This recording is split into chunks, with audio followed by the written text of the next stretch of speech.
Hello, আমি রাহাত হুসাইন। আমি পড়াশোনা শেষ করছি শান্তমারিয়াম ইউনিভার্সিটি থেকে। তো আমার ব্যাকগ্রাউন্ড ছিল apparel manufacturing management and technology. তো আমি প্রথম স্টাডি অ্যাবোর্ডের জন্য বিভিন্ন এজেন্সিতে সার্চ করেছি, অনেক জায়গায় ঘোরাফেরা করে অনেক দিক দিয়ে ডিসিশন মেক করেছি। লাস্টে তো সোর্স করছি আমার এলাকার একটা এজেন্সি, এই agency study solution BD limited. তো এখান থেকে লাস্ট জানুয়ারি ইন্ডিকে আমার মূলত আমি এখানকার অ্যাড্রেসটা পাই আমার ভাগিনের মাধ্যমে। সে এখান থেকে অস্ট্রেলিয়াতে এমওআই দিয়ে যায়, আমি এমওআই দিয়ে এখান থেকে অ্যাপ্লাই করি। তো এই ইনটেকে আমি বিষয় পেয়েছি আলহামদুলিল্লাহ। তাই আমার ব্যাকগ্রাউন্ড রিলেটেড জব করতাম একটা লোকাল বাইং হাউসে।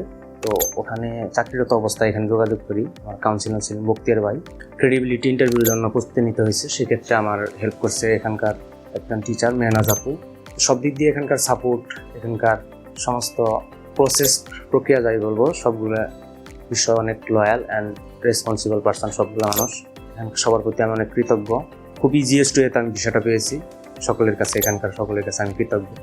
এখানকার চেয়ারম্যান স্যার এরশাদ আহমেদ, উনি আমার এলাকার বড় ভাই, ওনাকে আমি ধন্যবাদ জানাই। সবার প্রতি আমি ধন্যবাদ রাখি। সবাই আমাকে অনেক যথেষ্ট হেল্প করছে এবং সবার সব ধরনের বা সব ব্যাকগ্রাউন্ডের স্টুডেন্টে ওনারা সমানভাবে হেল্প করে ভিসা পাওয়ার ক্ষেত্রে সবগুলা কান্ট্রিতে, ইউএসএ, কানাডা, অস্ট্রেলিয়া, নিউজিল্যান্ডে।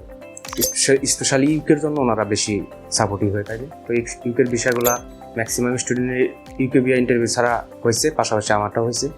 আমার শুধু ইউনিভার্সিটি ক্রেডিবিলিটি ইন্টারভিউ ভালো হওয়ার কারণে আমার কাউন্সিলর সাথ জানাইলো যে ক্রেডিবিলিটি ইন্টারভিউ যাদের বেশি ভালো হয় তাদের ম্যাক্সিমামই ইউকে বিয়া ইন্টারভিউ হয় না। সেই ক্ষেত্রে আমারটাও হয় না, আলহামদুলিল্লাহ সহজে বিষয়টা পাইছি।